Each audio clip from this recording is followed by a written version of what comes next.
Bitter criticism. Today is a is a little bit trickier exercise. Is a little bit trickier exercise because I'm listening radio in Spanish. So I'm talking and trying to talk in English, but I'm listening Chilean radio with my neckband. Look, see, I have a neckband,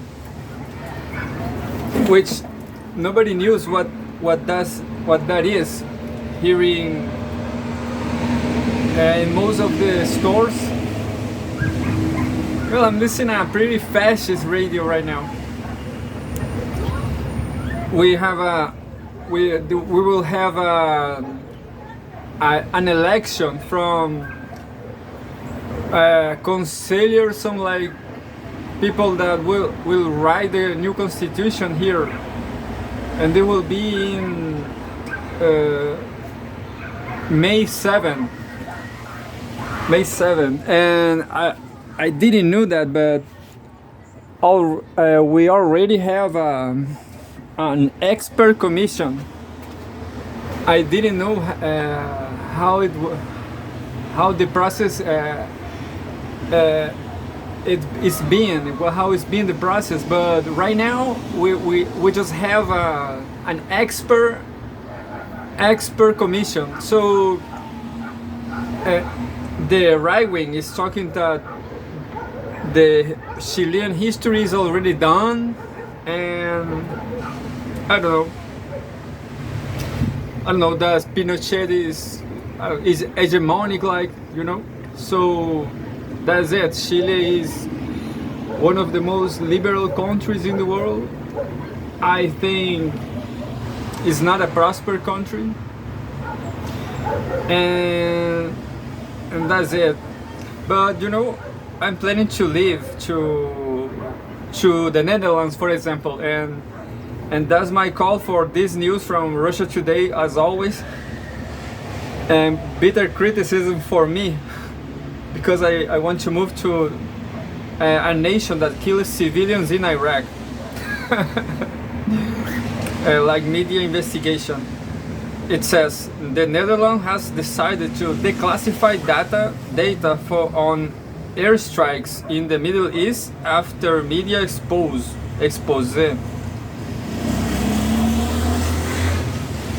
So it's not a peaceful, but I'm pretty sure that Netherlands is a NATO country, and says like that. The Dutch government agreed to release previously classified information about its air sorties in Iraq and Syria after media exposed as false claims that no civilians were killed in 2016 strike by the European nation on a building in Mosul, Iraq.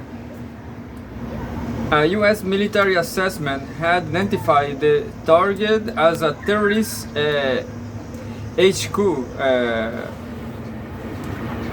I don't remember what is HQ. I guess it's something like a military device, isn't it? But HQ, quarter general. I don't remember. I don't remember. HQ. Just a second. Try to fix this. It's pretty hard to fix this.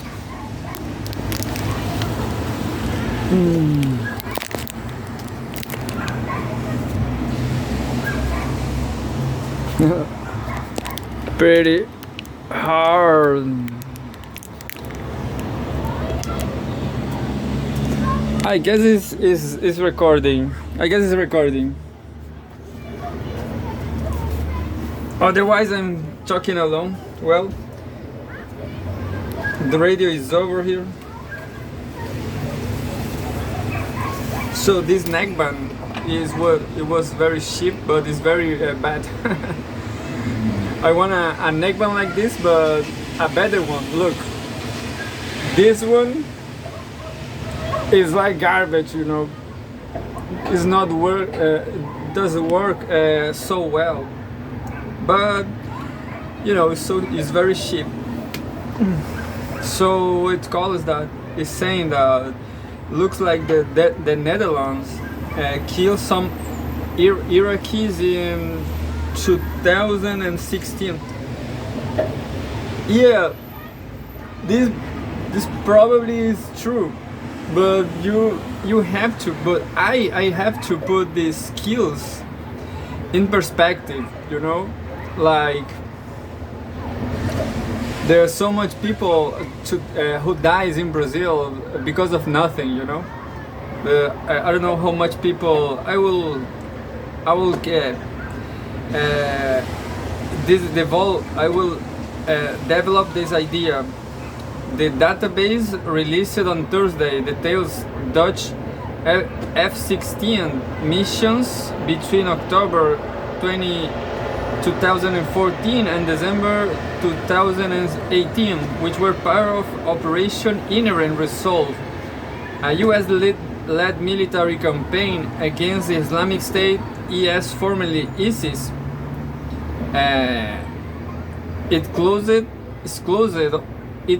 over 2,200 weapons deployments relating to over 600 airstrikes. The Dutch Ministry of Defense also pledged to conduct its own investigation into suspected killings of civilians by anti-IS coalition forces. The move was in reaction to an exposé published on the same day by the Dutch public broadcaster NOS. Its current affairs program Nieuwsuur and the newspaper NRC. It provides evidence that at least 7 civilians, including a 3-year-old girl, were killed in a Dutch airstrike at a residential building in Mosul on March 22 in 2016. The strike hit a residence outside the campus of Mosul University, where academics and their families were housed. Yeah. You know, this comment has nothing to do with Iraq, but Afghanistan. I just remember that I was very impressed because of some sport in Afghanistan. They play Buskachi. Buskachi is a game with they use a dead goat, decapitated goat as a ball or something like that, a ball, and they run in horses with this dead goat, and they score goals with this dead goat. And I imagine that the Afghanistan university where the woman cannot study anymore because of Taliban. I imagine that there's a university team of Buskachis. Can you imagine to play Buskachis? Well, I don't know if they play Buskachi in Iraq. And well, this is a girl that died in 2016 because of, well, it's terrible, but as I was saying, in Brazil, a lot of people die because of nothing, you know. You have to put this deaths in perspective. Of course, NATO invaded Iraq, but the violence originated by this invasion in Iraq and Afghanistan, I guess it's not a bitter criticism, it's like a coward criticism or realistic criticism. It's not compared with my experience in Brazil, like or in any country in the global south where kids have to traffic to survive because there's no jobs, and they ended up killing each other because of nothing, you know.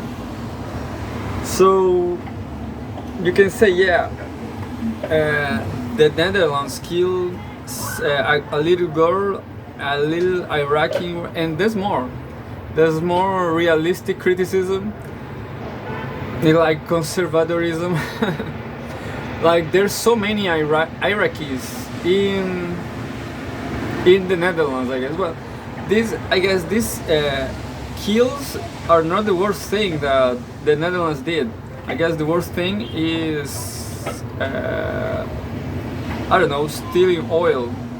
I consider that Shell steal oils from Brazil, for example, and I imagine that they also stole from Iraq, because Iraq is all about oil, isn't it? Well, that are my thoughts. Maybe I'm even criticism. Maybe Russia today is doing Manichaeism, isn't it? Because of these deaths. Even Russia is killing a lot of Ukrainians right now, you know? This is just a narrative, I don't know. This is like a media war or guiltiness, you know? Who is have more guilt?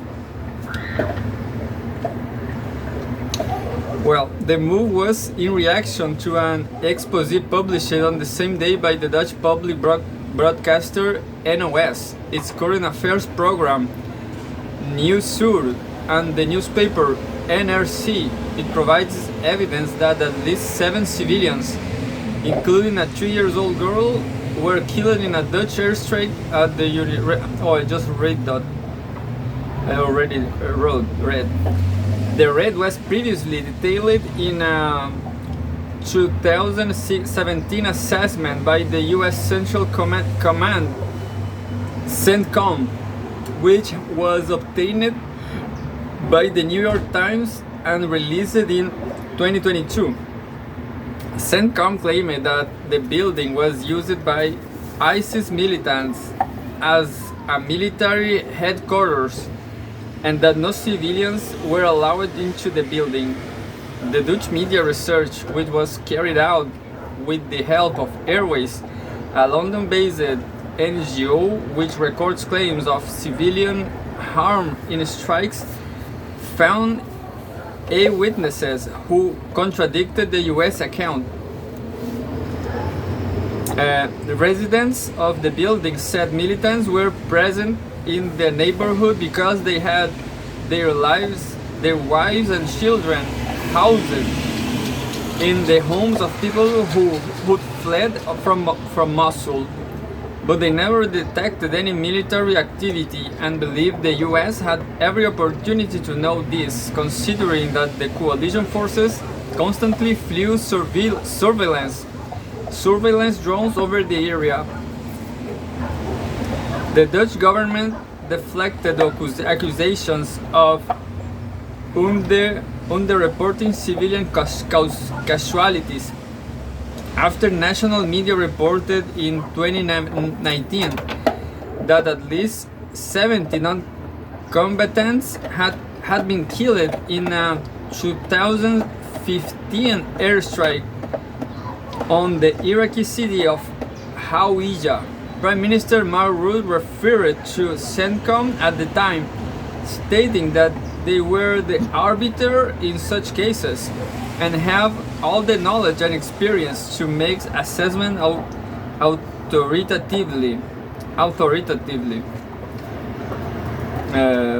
Yeah, I think the Russia and it's just saying that the Netherlands is also an assassin country. I guess which country is not, isn't it? But all this anarchism stuff against the states have no. Well, it's pretty. Well, definitely NATO, and it's not about lies, it's about oil. You know, the Iraq invasion was all about. Well, in that time, first of all, it was about stealing oil.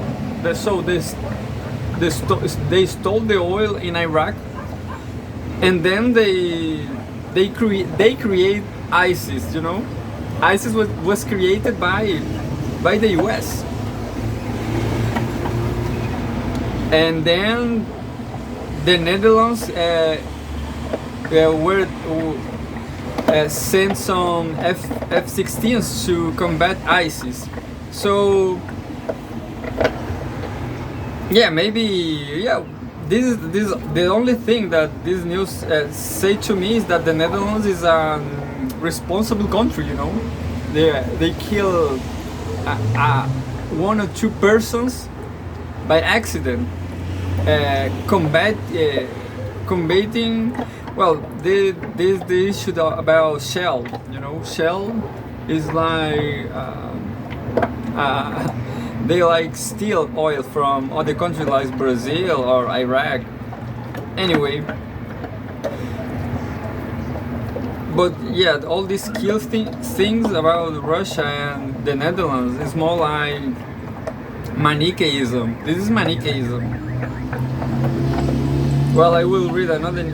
I have a lot of Russia Today news as always, and I have some news from Brazil too.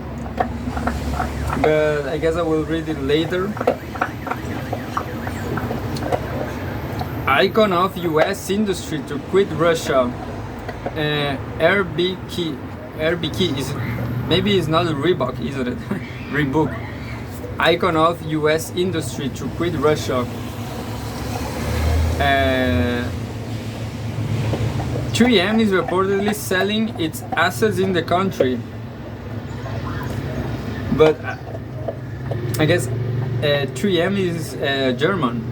American industry and safety equipment giant 3M is in talks to sell its assets in Russia to a domestic paint manufacturer. Business Daily RBK reported on Friday.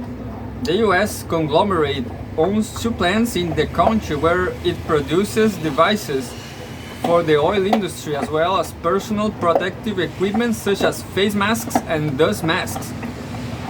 3M suspended operations in Russia in March last year following the start of Moscow's military operation in Ukraine and decided to sell its assets in September. According to RBK sources, the buyer is VPM. Oh, it looks like it's not a VPM. It's another thing. VPM Research and Production Holding, an industrial paints and coatings manufacturer. 3M's assets in Russia are estimated at about $50 million. However, deals with foreign investors from so-called unfriendly countries, those that impose the sanctions against Russia, typically only receive government approval if the assets are sold with at least a 50% discount off market value. The Daily writes, the American company will reportedly only sell its equipment and not its technology, which will also see the price reduced. 3M, originally the Minnesota Mining and Manufacturing Company. Look, the name 3M is from the US and means Minnesota Mining and Manufacturing. So Minnesota Mining Manufacturing, 3M. It's pretty awesome, the name 3M. Makes a lot of sense. Operates in 70 countries and employs 90,000 people globally. So yeah, this was this was a peaceful news, isn't it? So they don't want to make business with Russia, so goodbye. Do you want to buy it? Yes. So take it. This is a capitalism. No, yeah, look, this is saying that Russia is a capitalist country. That's what they say in that news. They are not communists. They stole things by revolution.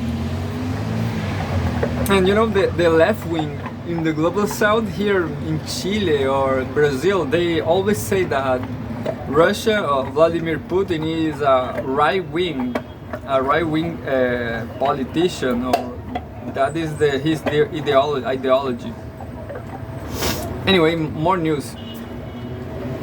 Oh, I guess yeah.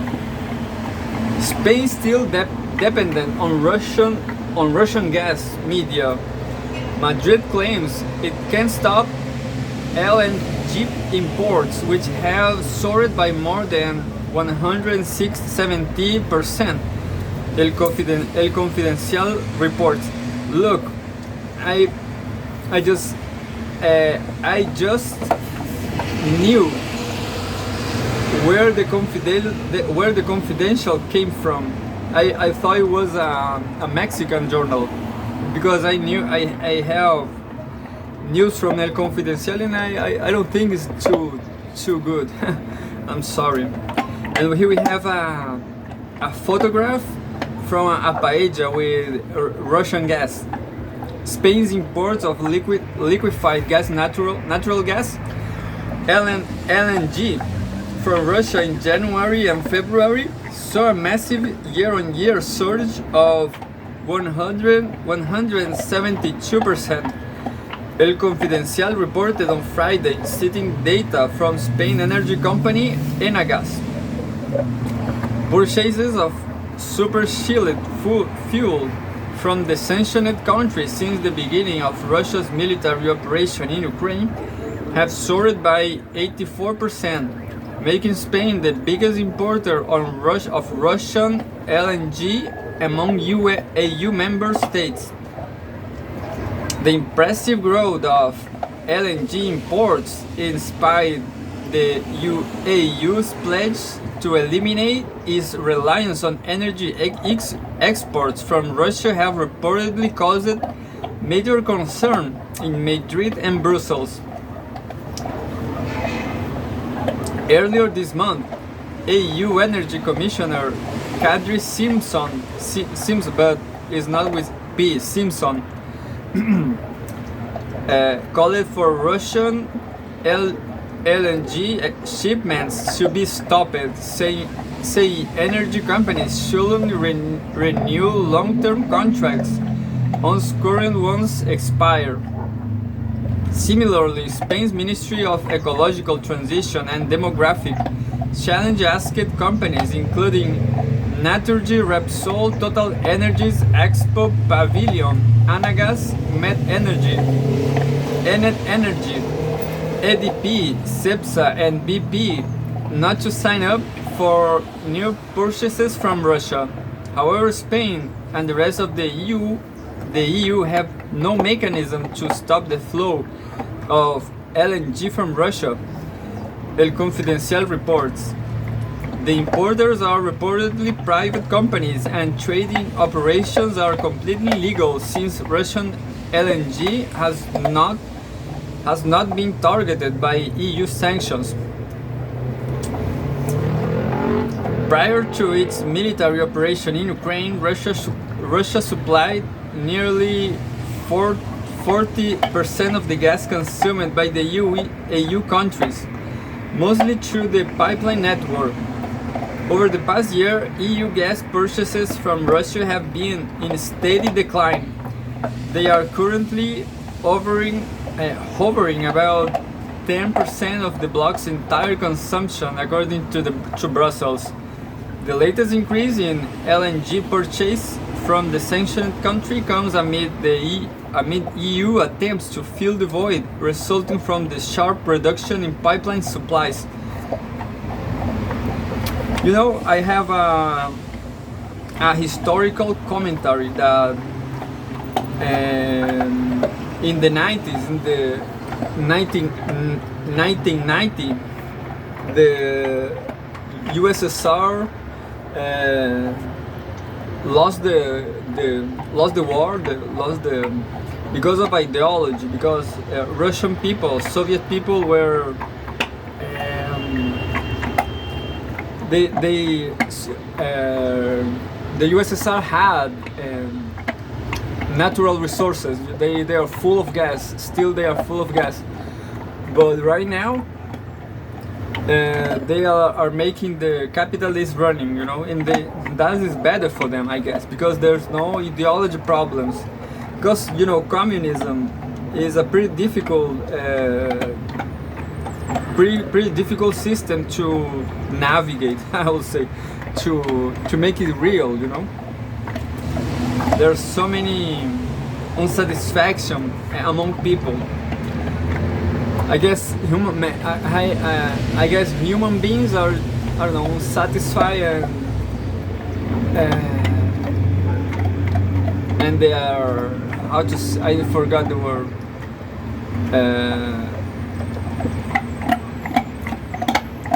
Egoistic, they are egoistic.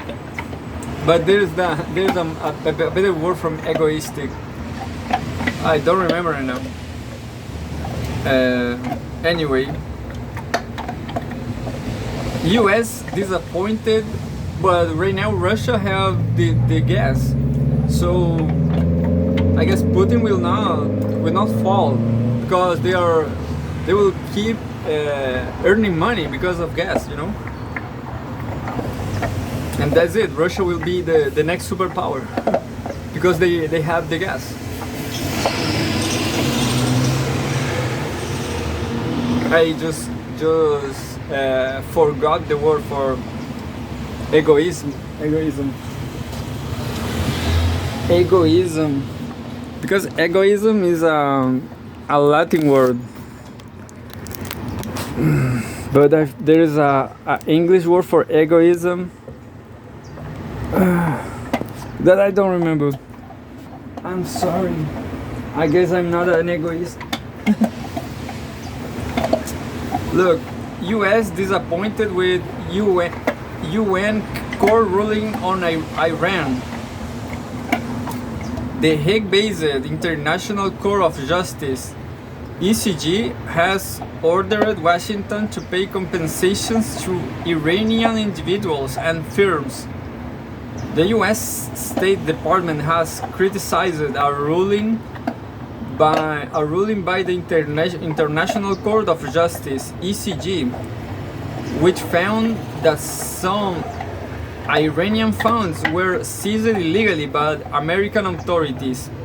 Judges at the UN's top court in The Hague concluded on Thursday that a 2016 decision by the US Supreme Court was in violation of the 1955 Treaty of Amity, Economic Relations and Consular Rights between the two countries. Back then, the US court ruled that certain assets belonging to Iranian companies should be paid to victims of terrorist attacks blamed by Washington on Tehran.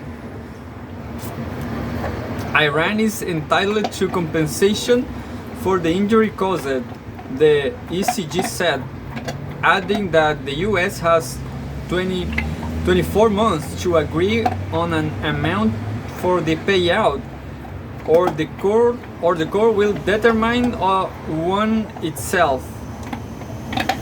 However, the judges rejected Tehran's bid for 1.75 billion in assets owned by Iran's central bank, Bank Markazi, in the US to be unblocked, arguing that the ECJ does not have jurisdiction over the matter. We are disappointed that the court was concluded that the turnover of assets of the other Iran agencies and instrumentalities to US victims of Iran's sponsorship of terrorism was inconsistent with the treaty, US State Department spokesman Vedant Patel said on Thursday. I don't get nothing about this news. Yeah, I think I will. I'm not paying attention. But I guess Iran is Russia and Iran are partners. I guess they are at least geopolitical. They are I don't know. They are victims of the imperialism. The 1955 agreement, signed more than 2 decades before the Islamic Revolution that toppled the US-backed government in Iran, was never intended to shield Iran from having to compensate US victims of its sponsorship of terrorism. He insisted the US withdrew from the treaty in 2018. Speaking at the news conference on the same day, Patel argued that the ECG's decision to take the funds of Muammar Gaddafi frozen was a major blow to Iran's attempt to avoid its responsibility, in particular to the families of US peacekeepers who were killed in the 1983 bombing of the Marine Corps barrack in Beirut. Iran denies its involvement in the attack in the Lebanese capital, which killed 299 people, of whom 241 were US troops, as well as other terrorist incidents blamed by Washington on Tehran. Well, I don't think that the US are victims.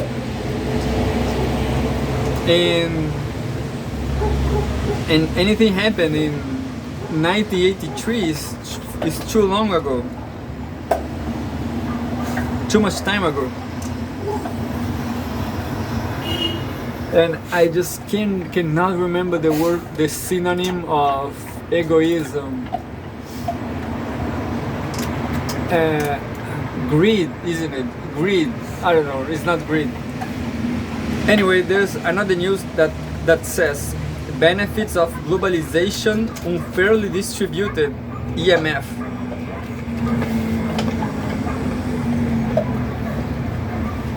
Governments should combine their efforts to boost international trade in an equitable way, Kristalina Georgieva says.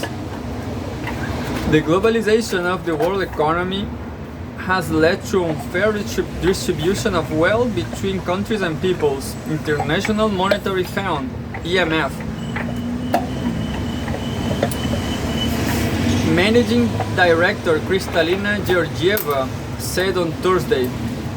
According to Georgieva, who has addressing the Boao Forum in China's Hainan countries should work together in order to stimulate international trade in an equitable way for more people to benefit from globalization. She also noted that global supply chains have to become more diverse and secure. We must recognize that the benefits of globalization are not shared fairly between countries and people, the IMF's chief said. Georgieva cited IMF research showing that the long-term cost of trade fragmentation could be as high as 7% of global gross domestic product, and Asia will be the most adversely affected.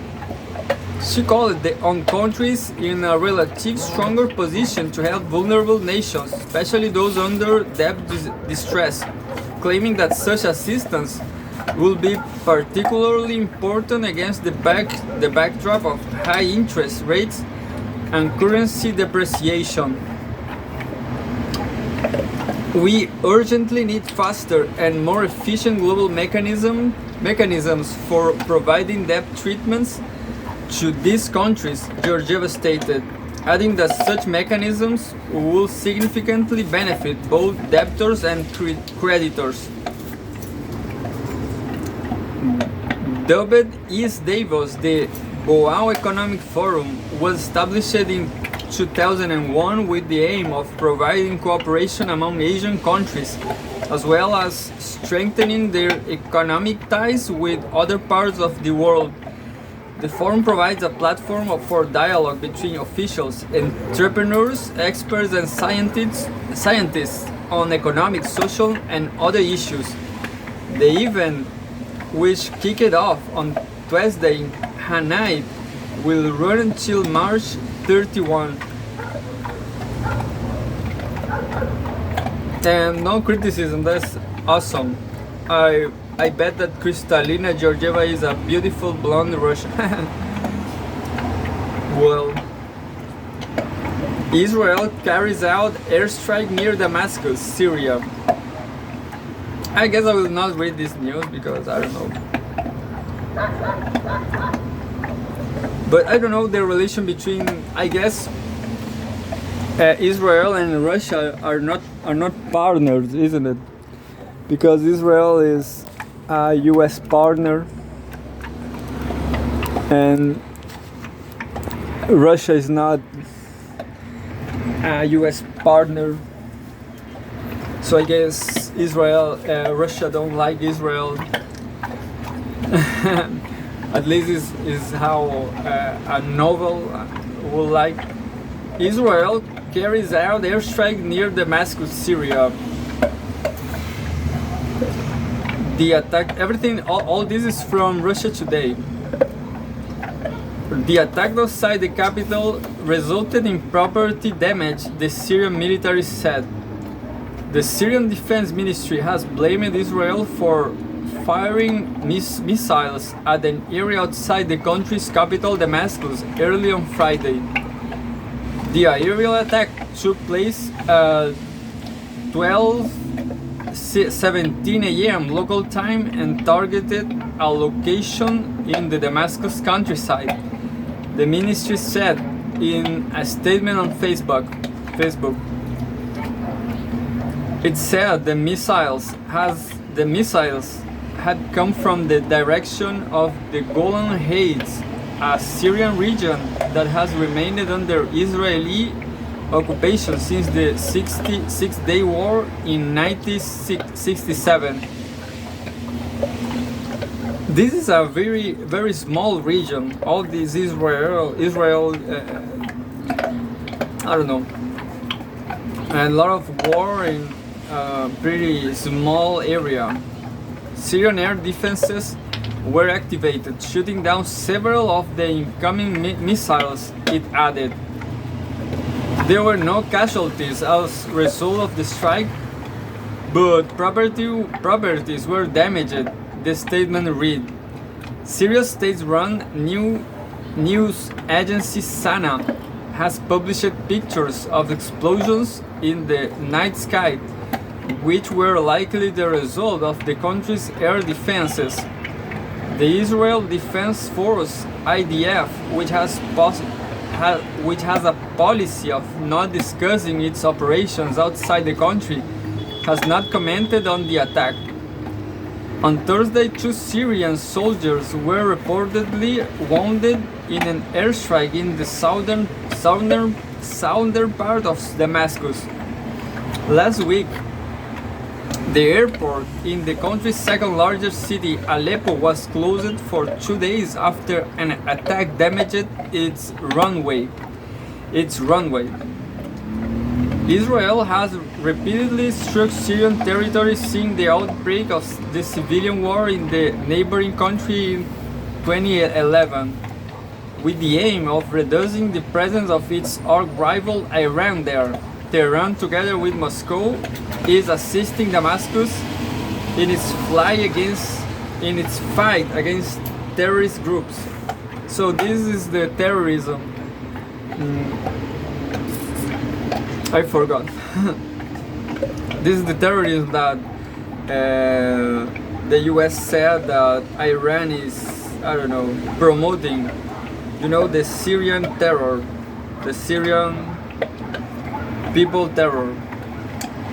During his previous tenure as Israel Prime Minister, Benjamin Netanyahu acknowledged that one point that hundreds of such attacks has taken place over the years. Syrian authorities have condemned the Israeli Reds, insisting they violate the country's sovereignty and international law.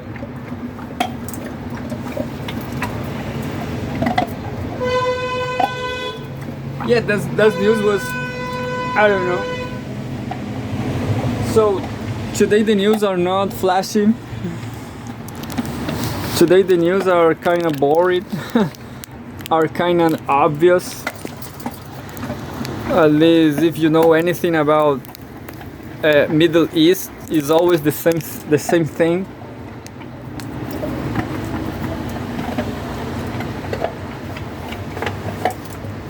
Now I will read another thing, kind of. I will read a pretty strange news here. Russia moves. Here are 5 athletes who electrify their sports with unique tricks. And in the past, this is in the past, because I just seen 80s look woman, a woman like with hair from the 80s. From ice hockey to gymnastics, Russian athletes have created numerous signature moves down the years. Yeah, this is a sport news. Russian athletes have undoubtedly made their marks on sports worldwide. So much so that some moves in their shoes and disciplines have been named in their honor because of the way they popularized it or introduced them. Here we look at 5 sports moves named after Russian stars. I don't have interest in. This is all about sports I don't like figure skating, like ice skating, artistic gymnastics, the Corkina, that silk flip, ice hockey. I don't know. You know, I never saw a ice lake because I never been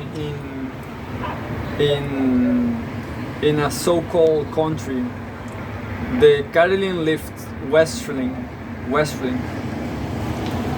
the Kabaeva rhythm gymnastics. Yeah, that's it. The sport I really like right now is ping pong. but I'm not the best in ping pong, but I'm not the worst. I guess I'm top 100 like that. I'm in the university. And the last news is a campaign against the British just to make fun of them. I guess Russian people don't like the British because Brits warned of empty shelves in grocery stores. Shortages of fresh vegetables could become commonplace in the UK in the near future, farmers warned. UK consumers may have to get used to empty shelves in supermarkets due to unprecedented storages of fresh vegetables amid record food price inflation and skyrocketing energy costs, Reuters reported on Tuesday. British shoppers have been experiencing a scarcity of fresh food for months as sales of tomatoes, cucumbers, peppers and some fruits were limited by most of the country's largest supermarkets due to supply deficiency. Poor weather conditions have disrupted harvests in Europe and North Africa, while inflation led to higher costs for produce from the UK's key markets such as Spain, the outlet said. Britain imports around 95% of its tomatoes over the winter, according to the British Retail Consortium, in the January the UK brought anyway. So bad news for Ukraine, isn't it? And I don't know, maybe this is the section of only comment and watching the sunset, and I don't know how to say.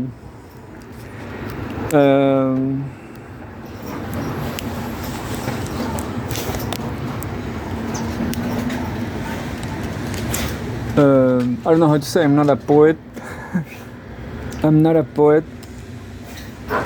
I think poetry is not so great. I guess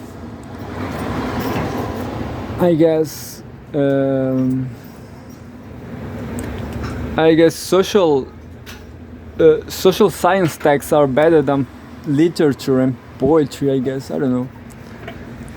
I will keep reading social text, social science texts in Reino Kaurismäki channel. I don't know what's gonna be the next. My criteria is to read texts that are not yet in the YouTube. Like, there's a lot of audiobooks from Zygmunt Bauman, so there's no need for read Bauman. You just only have to play the video to go and just listen.